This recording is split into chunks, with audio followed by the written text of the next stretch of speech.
Woosah, woosah. I'm not even sure if that's the right term to calm down.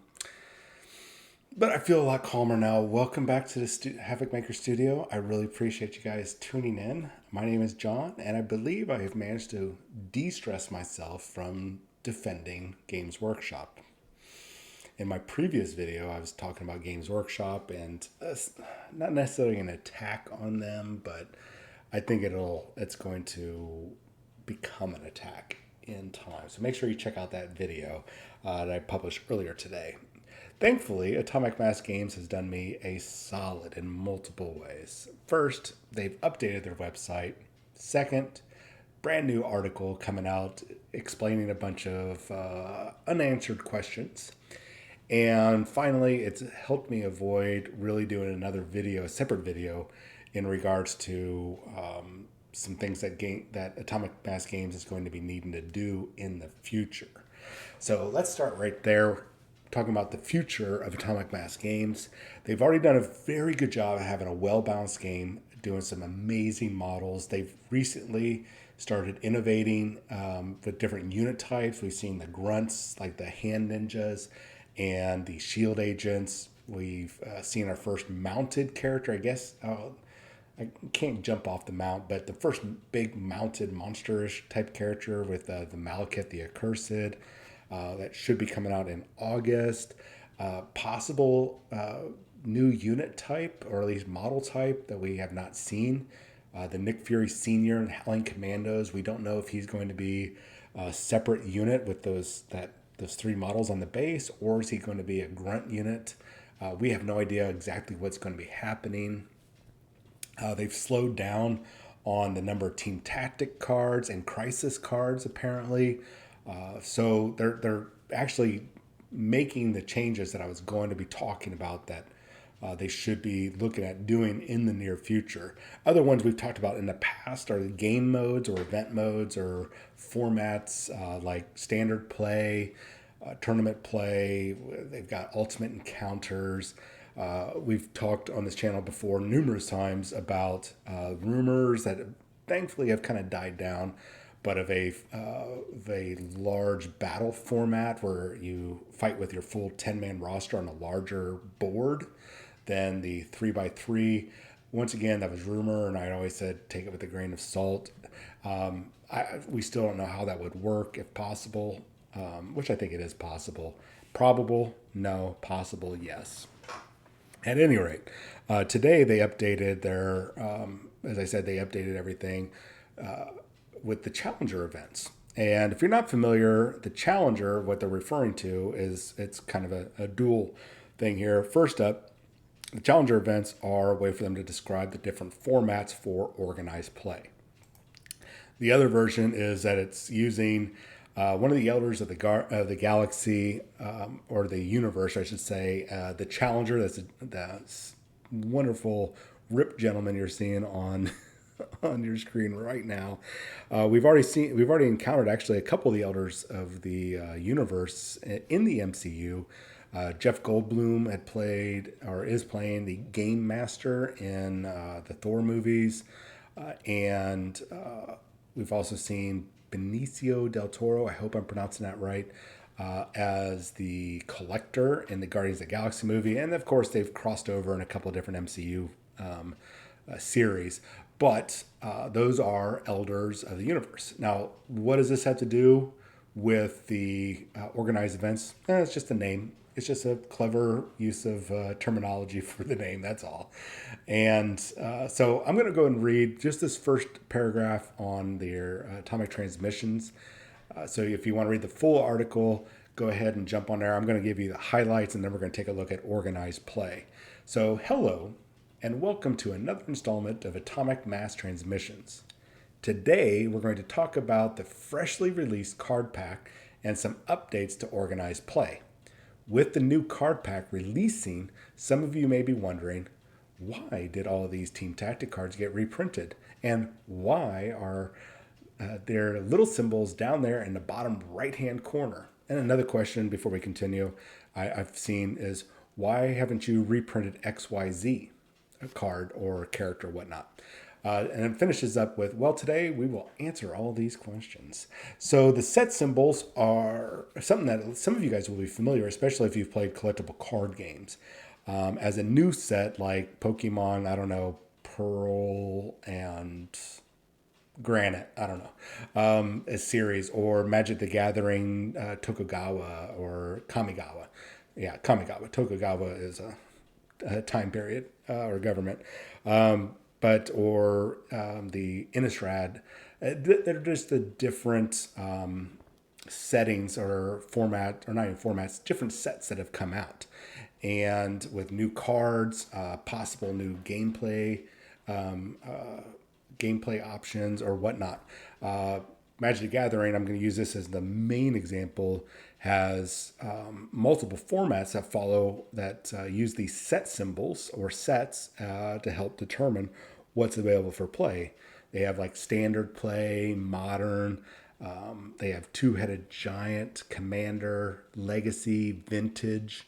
I'm sure there's at least one or two other other types in there. These are just different game formats, different ways to play the game that has restrictions on what is available. And that's what these set symbols are going to help determine going forward for organized play. Now, right now we have two different timelines. There could be more in the future. But we have two different timelines for organized play or for the challenger events. A lot of different terminologies being used for pretty much the same thing. So the first of the timelines is standard and followed by extended. Now, both standard and extended, no matter which one you're playing, currently all characters are permitted. Okay. Now, the difference between standard and extended is going to come down to set symbols. So if you're watching and not driving, if you're watching the video, you're seeing the set symbols, or when you get home, take a look at your cards, you'll see a set symbol in the lower right-hand corner of the cards. Now, standard timeline, that format is allowing you to use any type of character, as I said before, but there's restricted or banned cards from those different sets. And we've already seen that with the restricted and banned list. Now we're going to be getting a lot more specific and a lot more refinement to what's going to be on the banned and restricted list with these challenger events and the timeline sets, right? Now the extended format, you use whatever is out there. Now keep in mind, we're talking about organized play following their rules, and we're going to take a look at it in a section. I'm not talking about any of your fan-made rules or your fan-made character cards, team tactic cards, crisis cards. I'm not talking about any of that, or the inclusion of your own personal rules for an event like, say, the LVO. Tournament format includes certain rules outside of what Atomic Mass Games has for their own purposes. Now, you can include it, just please don't ever say that this is official Atomic Mass Games rules that we're using. No, you say we're going to use the official Atomic Mass Game rules for standard or extended, plus we have these additional rules. All right. Please make sure you're clear about that so there's no misconception.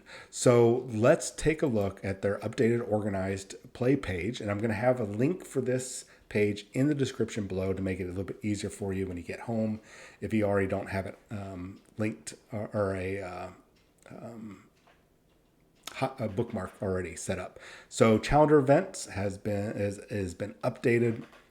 Now, this is not just for standard or extended play. It's for both, really, and really for any event that you're going to be running in the future. Now, this is broken down into player responsibilities and also the responsibilities of the event organizers.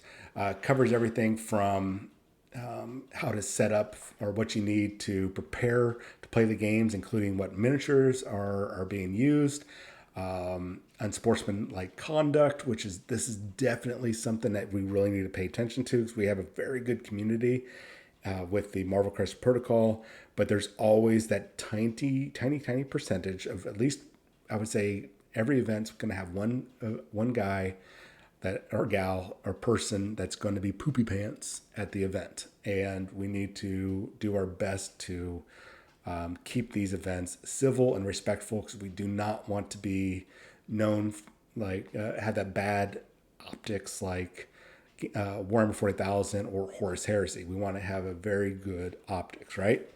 We want to keep things going. We want to keep this game alive. We want to keep it growing like it is. It is on the top 5 list of 2021's miniature games, right? We already covered that in a previous video. Anyway, so we have the event organizer responsibilities, how to set up the event, pairings and whatnot, how to handle end of match, tiebreakers, scoring, everything like that. They lay this out. They lay out all the work for you. Just all you need to do is read this and implement it. Read it, understand it, implement. Something that I do like is that they stress that you should be having multiple watchers, as they call them. Basically, this is just multiple judges, because a lot goes on during an event, especially the bigger event that you have, and these events are getting bigger. It's a lot of work, not only for the event organizer, because you might not necessarily be familiar with the rules. You need judges. So these watchers can float around, answer questions, or be observers, looking for cheaters, looking for bad sportsmanship, that sort of thing. And then, of course, a head watcher, which could very well be the event organizer, as the head judge, and all working together to make a fair and fun event take place. So at the end of the article, we see the different timelines and how it's laid out. So we have timeline standard and timeline extended. So I'll start with the timeline extended. As you can see, it allows all characters, team tactic cards, infinity gem cards, and crisis cards. So that one's the easiest to explain. If it exists officially with Marvel Crisis Protocol, then you can use it. That's extended format, which I think there might be some debate on this is the way the game was intended versus the way it's worded. I don't know. Anyways, so we have the timeline standard. Now this is where the big balance is going to be coming into play, and this is where things are going to be adjusted as we go along. And there might be even more refinement on what's adjusted as time goes on, and this is good because this allows them to adjust fire as they go along. So the following items can be added to or be included in or may be included in standard formats. Once again, when you're making your own event, it's your own event. You can adjust fire as much as you want. But if you want to keep it pure, this is their format. So all characters are available. We already covered that.